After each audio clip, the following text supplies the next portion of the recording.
Welcome to Dynamics of Dialogue, your one-stop shop for peace and love on the airwaves, a safe space for people of color and our allies. Join us every week as we have real dialogue with people going through real life. Your dynamic, your dialogue. Come get some.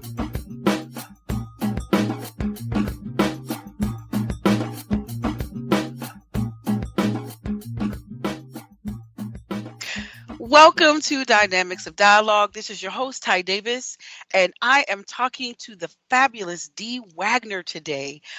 Dee is a licensed clinical... Listen, I could go over Dee's credentials, but I kind of would like for her to introduce a little bit of herself because I feel like I almost won't do it justice. Dee is a licensed clinical therapist. I'm going to mess this up. It's the... Quite all right. Board certified dance movement therapist. Board certified dance movement therapist. Yeah. Dee has got this incredible, and I'm calling it incredible because I've immersed myself in her content and her material, and she's got this map that answered a ton of questions for me. Everybody that knows that everybody that listens to the show regularly knows that I talk about my experiences with childhood trauma. And in that experience, you realize as an adult the need to heal, and you realize all these things, how it affects your life. And I've struggled as an adult with things that reside in my subconscious that are residual from the childhood trauma that I'm just uncovering. And Dee's map has done this for me. Dee, would you talk a little bit about this concept of why Chi for Two and this map? Absolutely. And let me say how honored I am to spend this time with you and your amazing heart and what I've heard in your podcasts about your intelligence and what your mission is with these podcasts. So thank you so much. I'm honored to spend this time with you. I come from a history of trauma beginning in my birth. They mixed up the babies when I was born, and I didn't get given to my mother. And oh my goodness. It wasn't that long. It was only a couple of feedings. But I have put the puzzle pieces together and linked that as part of what was my childhood trauma. Soon after I was born, my father had a breakdown. By the time I was 4, he was diagnosed with paranoid schizophrenia. And by the time I was 4, my mother's, the minister suggested that my mother divorced him. So he wasn't a big part of our life after 4. But of course, this is my DNA. And the things about my mom's family that would attract her to someone who was such a spiritual journeyer were part of my life. There was sexual stuff that happened with my grandmother. I lived in a house with my mom, my grandmother, my grandfather, and my aunt, and my sister and brother. So lots of stuff that I started therapy at 19. Wow. And I survived my childhood by dancing. It was dancing that gave me some safe space. And when I was 36, I decided to become a counselor myself because therapy had been so helpful to me. And since my undergrad is theater, and in my own therapy, the body work was so important. And I began, so immediately as I became a therapist, I was incorporating dance, theater, body awareness work, yoga, all. And I've been a counselor now, a dance movement therapist for 25 years. Wow. And worked with all kinds of stuff.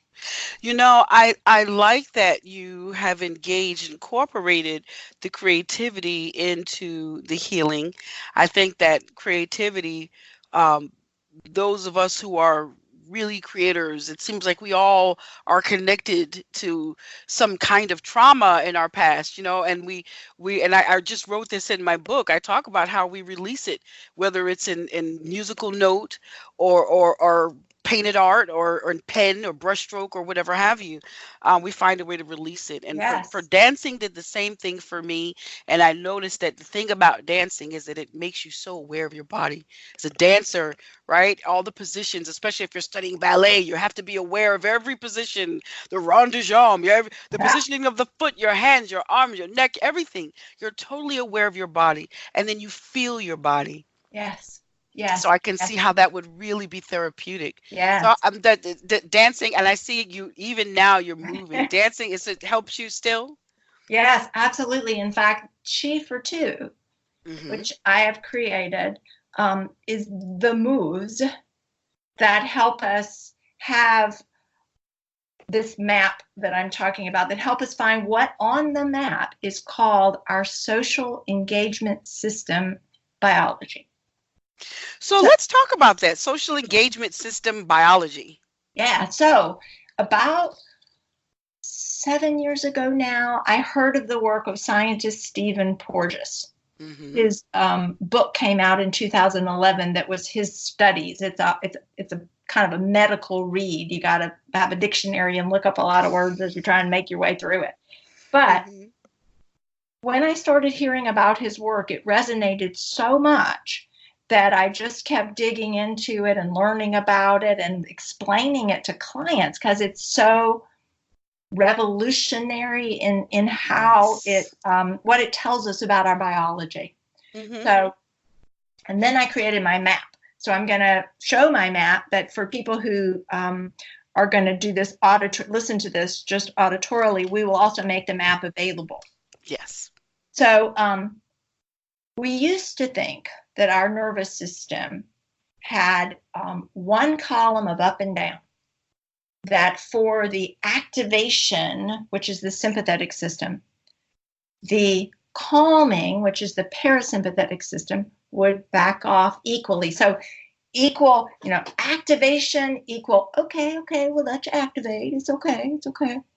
And then equal for, hey, cool it. And the activation, okay, I'll back off. We used to think one tango dance, active, passive, active, passive. That's not true. No. We have different dances we do depending on whether or not we feel safe. There are two kinds of active. There's a playful active and passionate and fun, but you're not letting go of your executive functioning, your thinking. If I Mm. if I'm dancing in this active state, whoa, Hmm. and my choreographer says D, I say, yeah. And I'm like, what? On that move, could you do blah instead of blah? And okay, I'm with you. I'm thinking, I'm good. If I were dancing, so let me go back.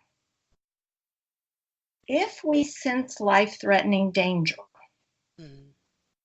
we shoot into what's called fight flight. Most people have heard of fight flight. It's a particular chemical cocktail. Right. It's not the only chemistry, because there's a day-to-day active that's a different chemistry than this Hmm. specific chemistry that is designed to disconnect executive functioning. Hmm. If I were using fight flight to dance, whoa, hold, whoa, pow, push, and blow it out, whoa. And my choreographer said, hey, Dee, I'd be like, whoa, give me a minute, whoa. Oh, wait. Okay, I'm sorry, what? I'm sorry, what? So it takes a while, once we've shot off fight flight, to get that out of our body and to get back engaged into Sorry. Hmm. into that, get the executive functioning back on board. Right. Right. Right. So, two different dances, two different kinds of active, and there's also two different kinds of passive. Let's go back to danger. So you got a possum waddling in the backyard, little possum waddle. And a coyote starts roaming around. That possum's going to run into fight flight. But if it's trapped by a fence, it's going to go into what we call shutdown. Okay. Now, some people have heard of fight, flight, freeze, and this is freeze. Okay. But it can also be collapse. So the anatomy that creates shutdown is left over from lizards. For lizards, it allows them to conserve oxygen by shortening the breath. Okay. Mammals are oxygen dependent. We can't shorten our breath unless it's just to survive some sort of life-threatening danger. Right. So when the possum goes into playing possum, to shortening the breath and seeming not so interestingly alive, that's not a place you can live for a long, long, long time without causing damage to your mammal body. Gotcha. So here the possum is in shutdown. Coyotes roaming around smelling. Well, you're not terribly interesting because you don't smell that much. You're shut down. Right. If that coyote goes away and the possum sees a possibility to escape, then it shoots into fight flight again to try and get over that fence. Now that could go back and forth. If the coyote comes running at it, goes into shutdown. Distracted coyote, fight flight, try to get over the fence. That's going to keep going on back and forth until the possum makes it away, far enough away that it starts to feel safe again. You said something earlier about the breathing. Yes. About how the breathing almost kind of stops. Yes. So does that explains why, if you're in a place, like for me personally, I noticed that if I'm really preoccupied with worry and tension and stress, I notice that I'm almost not breathing. Yes. Yes. But that's only because I'm practicing mindfulness that I'm able to notice. Right. But I'm wondering how many years did I go through that and just kind of stop that. And you mentioned that, our brains, our bodies aren't designed to breathe like that. What kind of effect does that have on our body when we're consistently going through these experiences? Our breathing becomes shallow. We're back and forth. I mean, I know I can give my version of it, but I'd certainly love to hear what you had to say about this. So what Porge has discovered is that the vagus nerve, which serves the calming, the parasympathetic part, has two major branches. The one that's left over from lizard times that shallows the breath. Mm-hmm. It shuts down the body below the diaphragm. Mm. So you're going to have bowel problems, your digestive problems, the what do you call it, where you burp up stuff, where you got acid reflux, that's the word I'm looking for. Okay. Inflammation, because of the body being shut down below the diaphragm, can cause sinus issues. If you're bouncing back and forth, so your body's thinking, so we shut down like the possum, and you're thinking, I got to get over that fence, burst off some fight flight, but I can't. There's no way, I'm trapped. Then we're radiating inflammation. And then you've got various kinds of chronic pain. You've got fatigue, because shutdown is eventually how we die. Yes. So if you think about, I'm leaving my body, then it becomes hard to move my body. And so then I feel really depressed. It makes so much sense, everything you've just said to me. So again, I'm just thrilled to have this space to talk to you, because for me as a person, and again, I try to be transparent with my audience, not because I just want to overshare or I want to injure anybody, but I know that I'm not just the only person. I know that I'm a relatively healthy person, yet I deal with a series of chronic health conditions that require that I have all these specialists. Yeah. And there's never, and particularly, I think the point that I'm hoping this will help somebody is in the area of pharmaceuticals, because when you're dealing with everything you mentioned, I deal with. So when you're dealing with all of these things, you go to the doctor, you tell them about it, you get a prescription. The prescriptions often interact with one another, and the side effects compound your initial symptoms. So it kind of makes it even worse. So you're feeling it becomes difficult to get out of bed. I'm a critical thinker.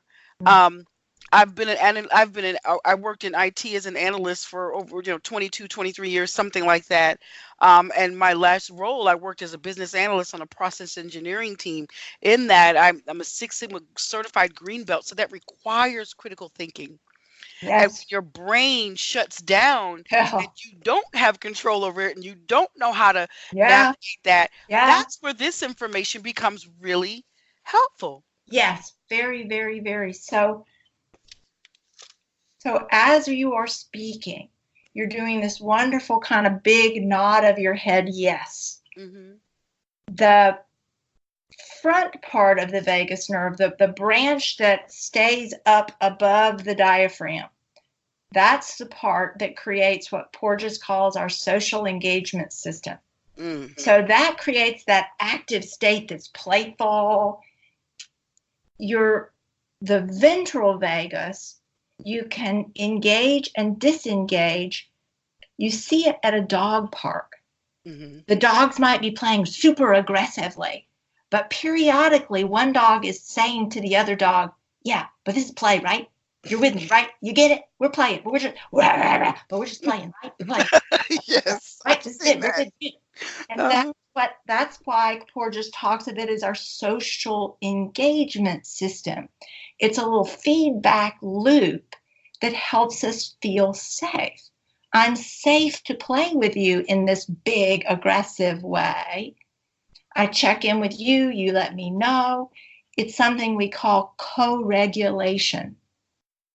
So I'm letting I'm good with you. You're letting me know you're good with me. And we keep that dance going. And that's why I created Chi for Two, which is a playful play on the old American song Tea for Two.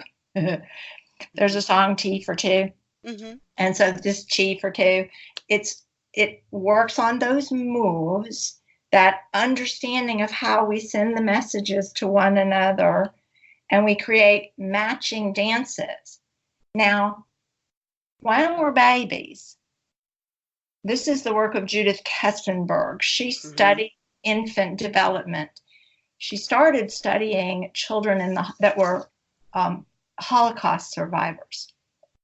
And so it is from her work and others that we've begun to understand the multi-generational trauma patterning. Hmm. She noticed, and they were just studying all kinds of kids, and so this is true for all people, that the dances between child and mother alternate between ones that are matching, we're in a groove, we're good, it's all kind of flowing together, and then ones they called fighting dances, which are mismatching. So the knee jerk reaction, the elbow jerk reaction that says, I know I don't want to wear my coat, I'm hot. The head jerk that's like, no, I don't want to eat that right now. I'm busy dropping my ball and seeing if it'll hit the floor. So these mismatching dances are how we embody in ways that show our separateness. Mm. Now, food is very connected. I'm making a little shape with my hand like mom bringing a spoon to the baby's mouth. Hmm. How we get the gesture no. If the mom were bringing the spoon, and whoever is mom, it could be dad, but we understand that there is a neuropeptide called oxytocin, Hmm. which helps facilitate the social engagement functioning. So, got somebody in the role of mom, could be grandma, could be aunt, could be, but bringing that spoon, baby's head turns to the side. If Or are you sure? Wouldn't you like that bite? Let me bring it to your mouth on the other side. So we turn to the other side. Mm-hmm. That's how the gesture no comes about. And then the gesture yes is what's called the sucking rhythm. And so when you were talking about how frustrating it can be and the wanting to have your executive functioning happening, we're doing this head neck movement. Mm-hmm. The head neck, the ability to feel safe enough to say no. Mm-hmm. I mean, just take that in for a moment. For us to get to a place, I mean, it was not safe at one point in time to do what the body wanted to do, to say no with your head, or to throw those hands up and say no with your hand, or to take a foot and put it up there and say no with your foot. Now, what we understand about this dance of going from shutdown into fight flight and how it relates to trauma comes from the work of Peter Levine. He has studied trauma for a long, long time and he's the one who noticed this. And you can Google him. He has a wonderful little short video of a bear that's anesthetized because they were moving it to a new place, a polar bear. And as it's waking up, it's pedaling its legs like it's running. That our bodies are wired to wake up the moves that we couldn't do. And that's what moves that fight-flight chemistry through the nods of the heads. Through your body. Yes, contralateral movement in the shoulders. Like one shoulder up and then the other shoulder up. And then ba-ti-ta-ta-ta-ta-ta-ta, back and forth and back and forth. Those are the things that kind of process that and that trauma response in the body and help us feel I was not safe then. It was not okay to do these moves then, but it is okay now. And it makes it so yeah, this is really moving for me. So I'm going to ask everybody, the audience and my interviewee, to just please forgive me because this is extremely moving. This is touching me in ways that this is like lifeblood and type of information. But it again, it all makes sense, for you to be in a space, and I'm just sharing this perspective to help the listeners. So for me, I'm using me. I grew up in a space where you're right. I didn't have the ability to stop any of that, right? This is forced. Even so much as shaking my head, even so much as a facial expression showing disapproval would have garnered more physical punishment. So for me, for people that have that experience, we grow up being disconnected from our bodies, being disconnected from this internal sense of emotion because you've had to turn it off for so long. So you're right, to be able to do that, engage in this movement, to say no, to use the voice, to exercise it. It's like it's a relief. The stress, it's relief from the body. Yes, absolutely. And I'm going to put my map up again so I can say, so having the picture that going from shutdown goes right into that high intensity fight flight. Yeah. And if we do that because we're just going to die if we don't, but then we don't have a way out yet, it's not possible to get that no in the head, the shoulder contralateral movement, it's not possible to throw those hands up. We might go right back down into shutdown. And then we bounce back and forth. Then you show up in a therapist's office and you say, I'm afraid I'm bipolar. And it's really not. It's really working. It's not working because your body's not designed to work that way. I mean, it's working that way as a response to the trauma. Yes. But it's natural for people with this experience. So really what this becomes about is changing this dialogue because there's really no normal. And I'm totally with you. I don't believe there's a crazy because I believe it makes sense. For me, if at any minute it's 1 minute, it's quiet and it's a family loving moment, and the next minute violence breaks out. Right. You don't have an idea. You just get used to being in a mixed state. That's what I used to tell my therapist, that I'm a mixed mood because it's like at any given moment, I could be responding multiple ways and I didn't have any way explaining it. I'm aware. Yes. And so, because the fight flight response is chemistry, And the shutdown is nervous system functioning. And this arrow between them, we can actually pull them closer and closer together so that they're both happening at the same time. So we've shut the body down below the diaphragm, and we're shooting off all this fight-flight chemistry. So, of course, we can't sleep. We're frozen, but we can't sleep. Then we stop having sleep. So we begin to walk around in a dream. And you're kind of in this dreamlike reality, not able to get in the agreed upon reality very well. Yes. And then you scare them. And then the look on their face, because we are these people with mirror neurons, they mirror the look on our face, and then that makes us, and then we co-dysregulate. So we look all zombied out there or frightened, and then you look scared, and so I look scared of you being scared, and you look scared of my being scared, and you. So all that is over in the one column.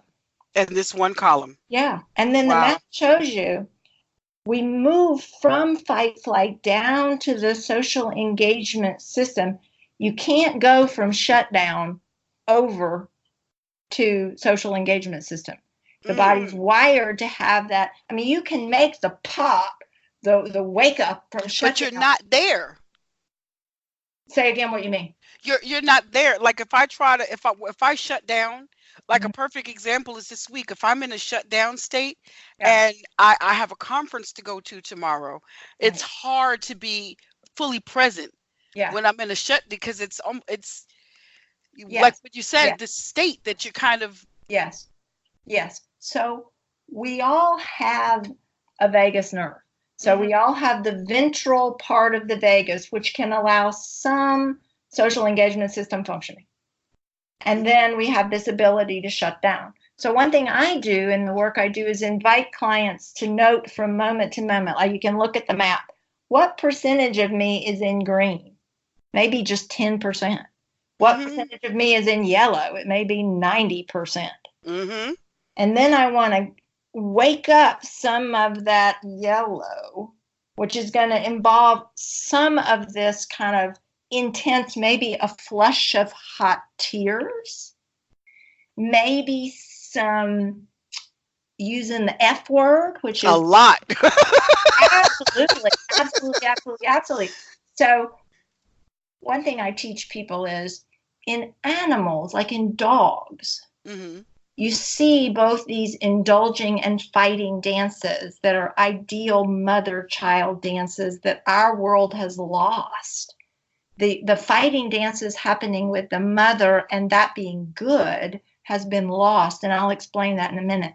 But with a dog, this bite, the dog's going to nuzzle with mom, but also start biting and snapping and yapping, and mom's going to go, bring it on. Good, let me teach you how to be fierce. And let me teach you how to use that biting and snarling to negotiate with your siblings. And so I don't want you to kill your siblings, but let's find bite negotiation, the kinds of biting, so that I let air come up from my lungs, and then I cut off that air with my teeth, and I say, stop. That's bite negotiation, working with. And what I tell people is, when you make an F shape with your mouth and you bring your lower lip behind those top teeth, you feel those nice strong teeth. And then when you do the kind of like a cat coughing up a fur ball. Yes. Of course, the best word. It is. To be getting some of that intense energy up and out. And then and then we got some shoulder roll, and we got to work it through. Animals have looser skin, and they can shake out the extra fight-flight chemistry because it shakes the fascia in the net-like stuff that's all over in the skin. But we don't have such loose skin, so we got to shake harder. We got to and bounce and shake and get some of that up and out. that helps us get back more of us up and back over to social engagement system functioning, these dances. So people aren't as good at processing the trauma as wild animals. They just naturally do it. Their bodies are just wired to, once that possum is free, it can just shake it out good, and it's all out, and they're back in social engagement system functioning. Humans try to talk about it, like you've had a car, so what I'll tell people is, if we're facing life-threatening danger, we don't want to think. We don't want to evaluate, could I lift that car off that trapped person? You want to just do it. And then afterwards, you're going to say, oh my God, did you see what happened? The car was trapped, and then all of a sudden and that's like the possum shaking off the fascia. So it sounds like this is the type of thing. It's like our brains are it's not. My brain is racing right now. So Sure. first thing is one thing that I have said consistently about myself is that I joke about it. I just tend to joke about a lot of things, but I would joke and say that I can think 10 concurrent thoughts at the same time. But so in reality, there's a lot of things going on here. What I'm hearing is that we can actually process different things in our brains at the same time, and as well as emotions with your chart, right? Because as you've talked about this fight and flight, moving back and forth between the shutdown, it's not just, it could be, it's multi-directional, but it's not just one stream. Is that right? There's always a little something over there in the green, because you have, well, I wouldn't say always. If a tornado is coming at you and you shoot into fight flight, there's going to be that moment where it's all fight flight. And then you hit once you get in the shelter, then you start processing that and you get back more of the green. So one thing I noticed in your article is you talked about psychologist Shelley Taylor, and she talked about an active state called tend or befriend. Now, I've heard of fight or flight, I've heard of freeze or please, but I've never heard of tend or befriend. And it resonated with me because I think that I do that as a negotiation to safety, as a negotiation response to safety. So can you talk about that a little bit too? Yeah. Well, when she was talking about it, she was more talking about the playful, like dogs on the dog park. Like, I don't want to be scaring you with my growling. Let me stop and check in and tend to our friendship. Are we good? Mm-hmm. Now, there are also, I think fight flight is such a catchy concept and alliteration that people are playing on that, and we have tend befriend. Someone else thought of rest digest. So if we've got the tend befriend kind of ventral vagal social engagement thing happening, then the dorsal that could shut the body down below the diaphragm is not. It's open, and the diaphragm's cozy and breathing deep, and the food's digesting and yummy tummy. So, and then I'm able to rest and sleep in a reparative way and dream in the night and not have nightmares. And that's what's called rest and digest. So on the map, tend and befriend, the way she meant it, Shelley Taylor, is the active state social engagement system. Rest and digest is the passive reparative state. And because the passion can be here with the tending and befriending, this is also where I want to say tantric sex where we're making love, where it's not about just getting off. It's that passion is over here too. Now, once we're over in the other column, there are ways that people go belly up, ways that people leave their bodies. I believe that. Yes, to say, hey, here, you just have it. I'm going to leave while you're doing whatever you do. And then I'll come back in it when I can. That's not a body experience, right? That's what, Yes. yeah, Yes. yeah. Yes. Yes. Uh-huh. And so that's that kind of,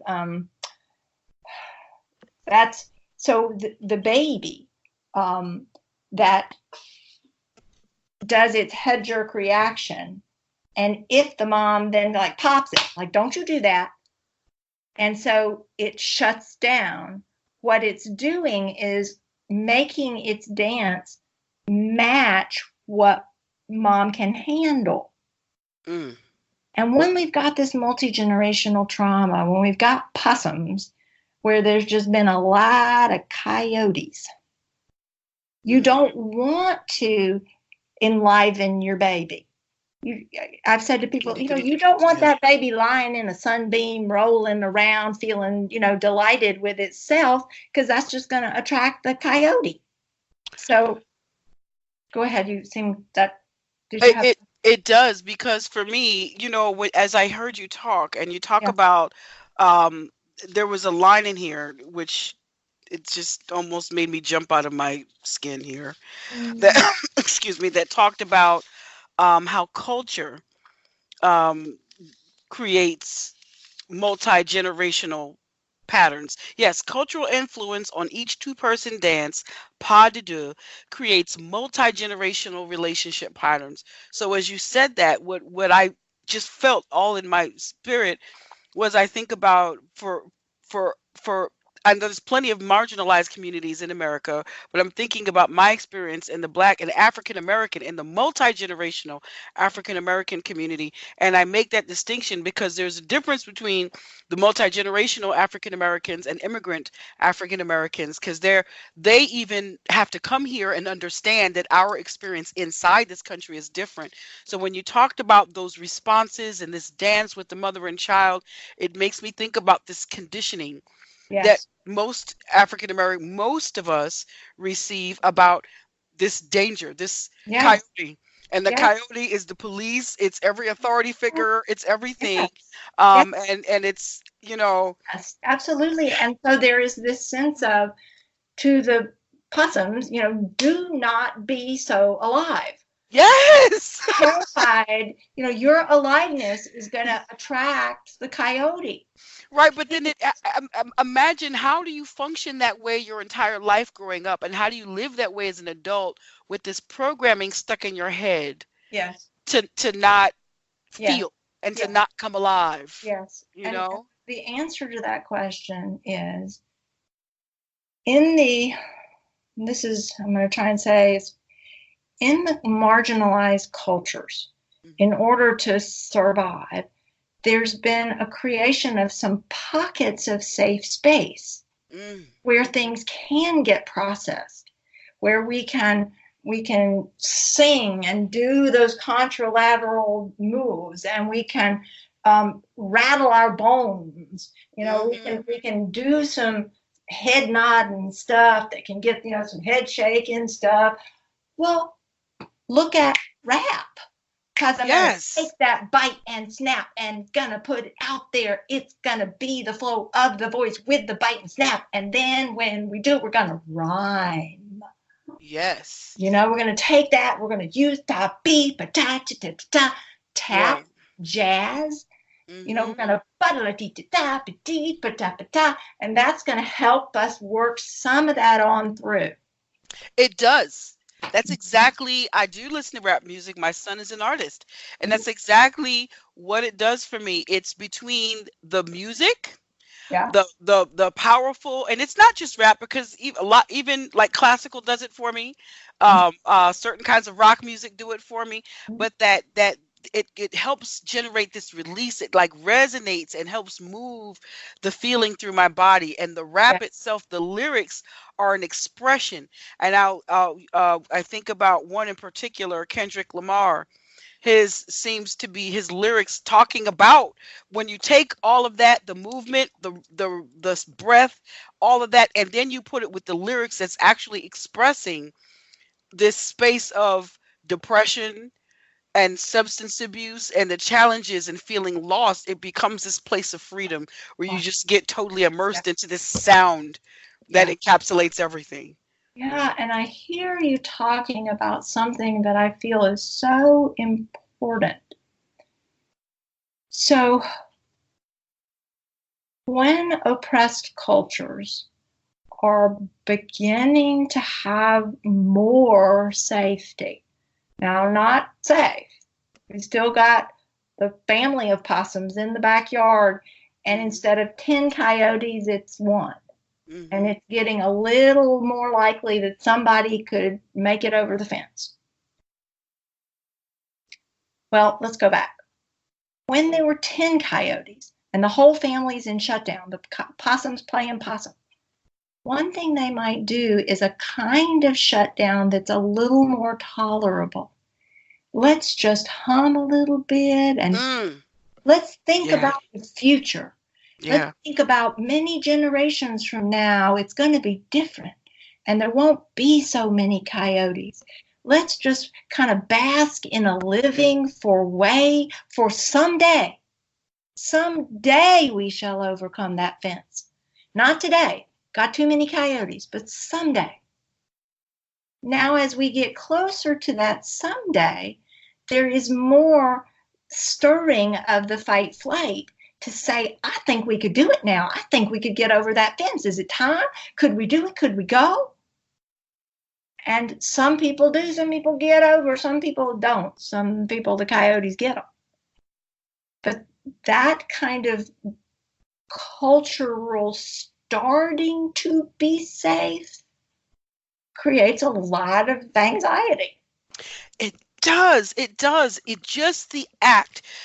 I'm so glad that you said that because this is really for all of us. Because, like I said, there's so many people marginalized, and I'm holding space for my brown brothers and sisters now that are dealing, and the black brothers and sisters that are dealing with the immigration issues and detention centers, and it's really difficult.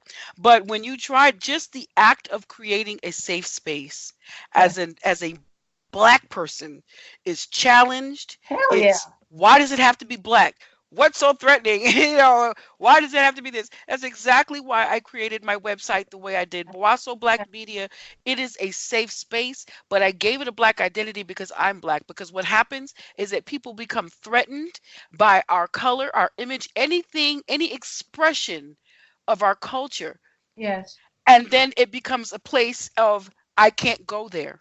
But I've built this place as a place of inclusiveness that has this branding because there's not a lot of places that I can go and see a reflection of myself. I can't bring my whole self to work. So this is my work. I'm the company owner. I'm bringing my whole self here and I'm inviting everybody into this space. But it's a safe space. So it doesn't matter what your culture is, what your background, you have to be able to function within this safe space. Yeah. For all of us. That's the goal. That's the goal.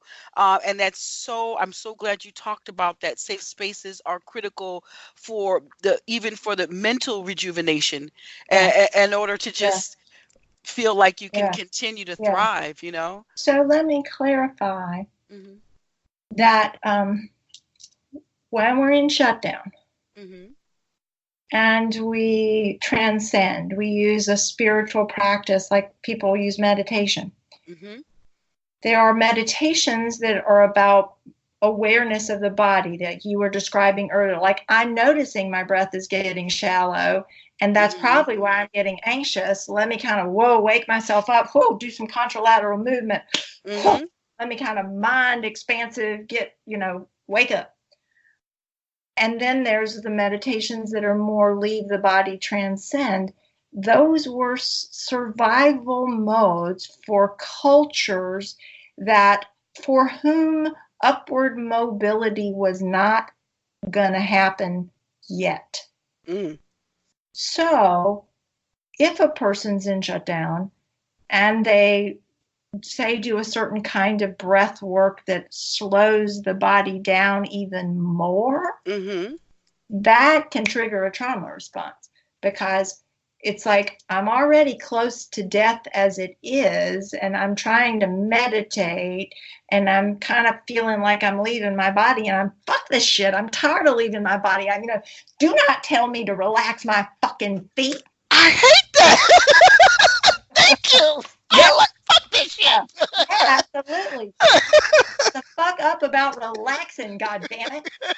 Yes. Yes, that's how we're wired.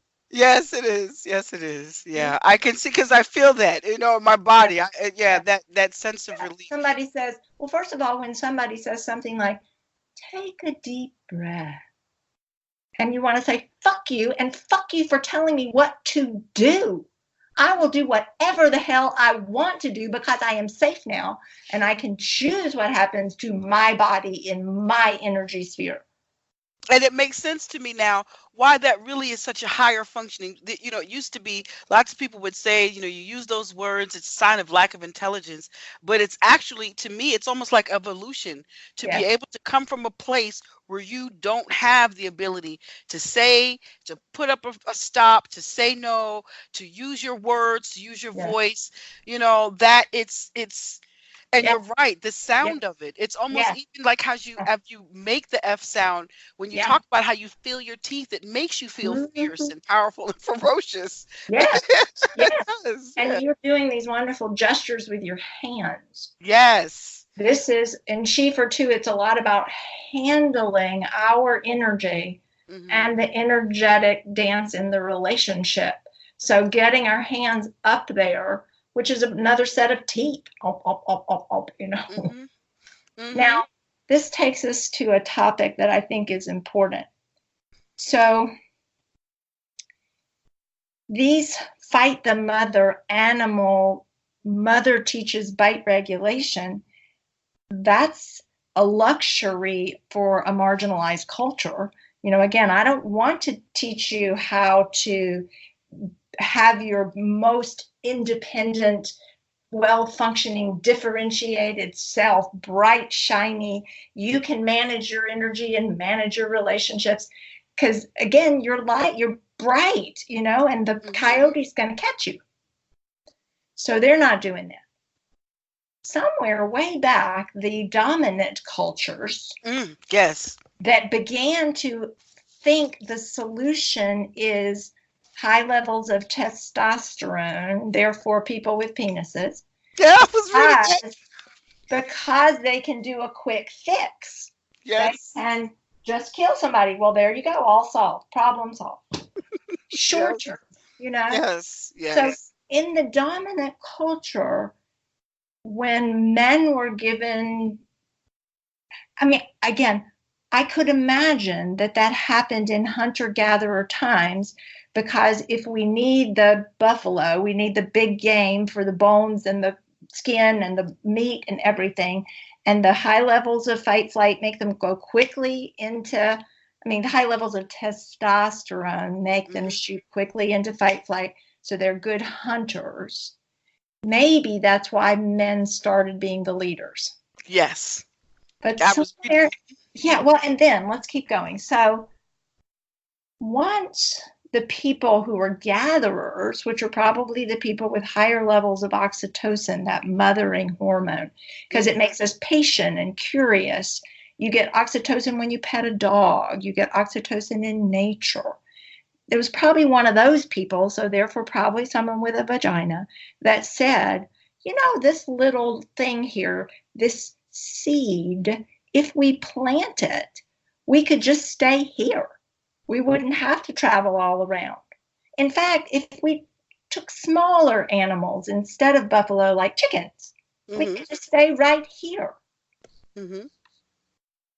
But then I'm imagining somewhere along the line, the coyotes start getting the chickens, and everybody decides, hey, you used to kill the buffalo, you person with high levels of testosterone. Couldn't you just kill the coyote? Hmm. Then maybe some people start stealing our chickens. So we say, you killed the coyote. Couldn't you just kill those people? This is our land. They must be bad. They're stealing our chickens, just like that bad coyote. And then somewhere in that time, those animal fight the mother dances, they're safe, but those were not appropriate for the mother. We'll let the father, the ones with the penis, the leaders, we'll let them take those dances. And then in the dominant culture, those with higher levels of oxytocin and vaginas were starting to be seen as weak. Yeah, I see this here. So, It's I'm just fascinated.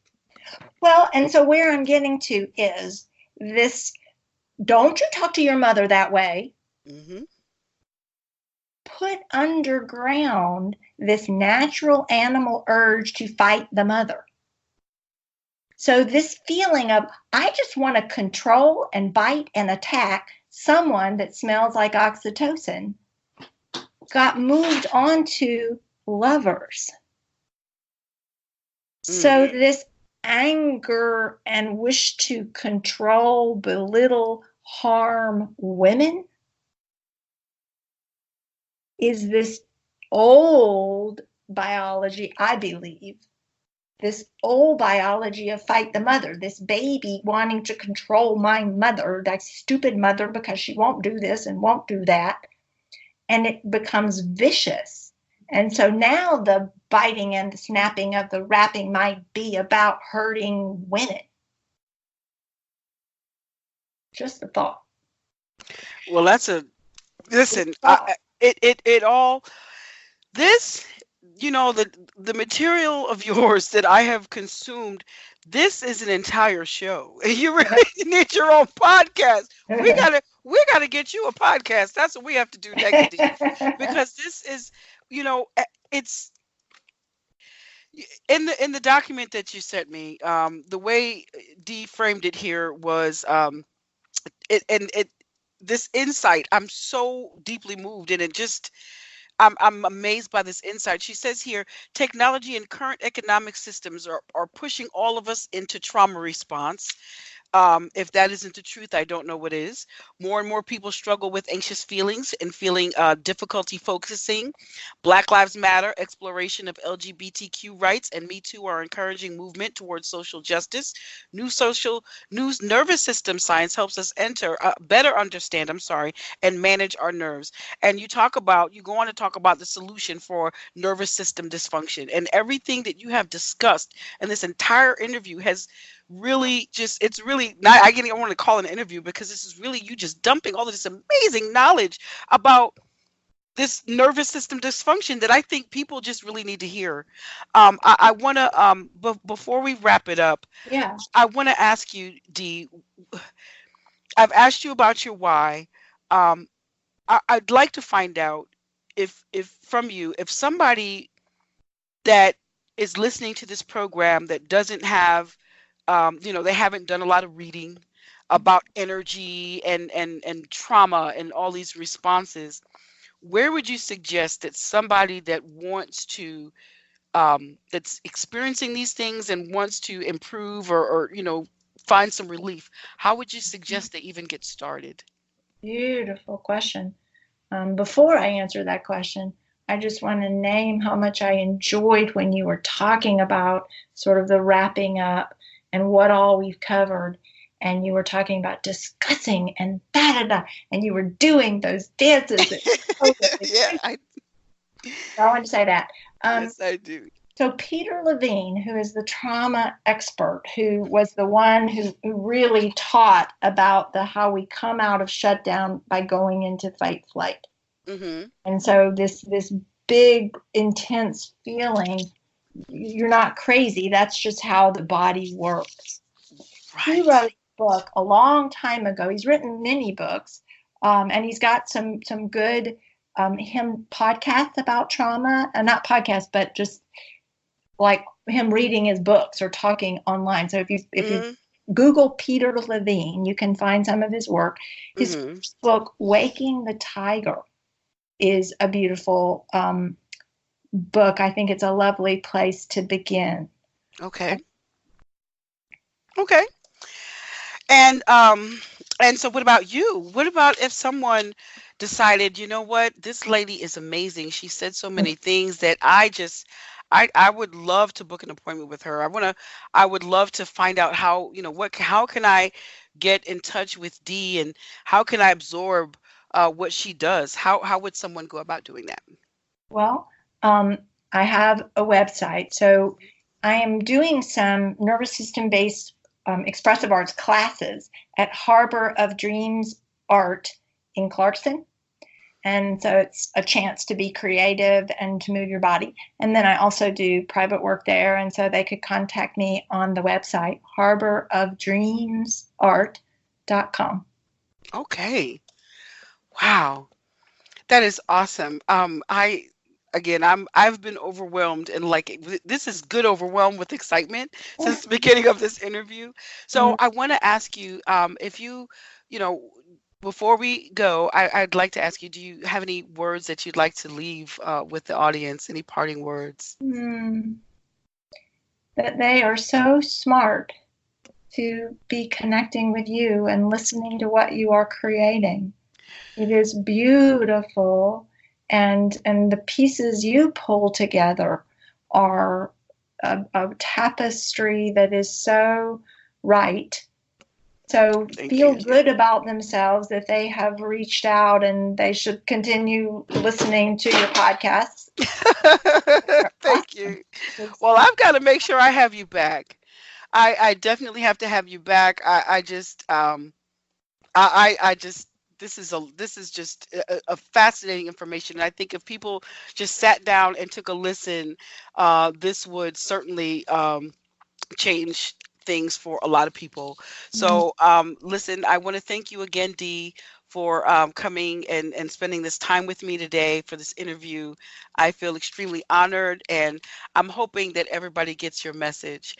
So on that note, I will go ahead and wrap up, and I will leave everybody with my infamous now slogan, which is be intentional with your plans and manifest your best. Nice. Thank you for listening. We hope you enjoyed our show. Tune in every Sunday at 3 p.m. at officialdfd.com. Follow us on social media at officialdfd. Your dynamic, your dialogue. Come get some.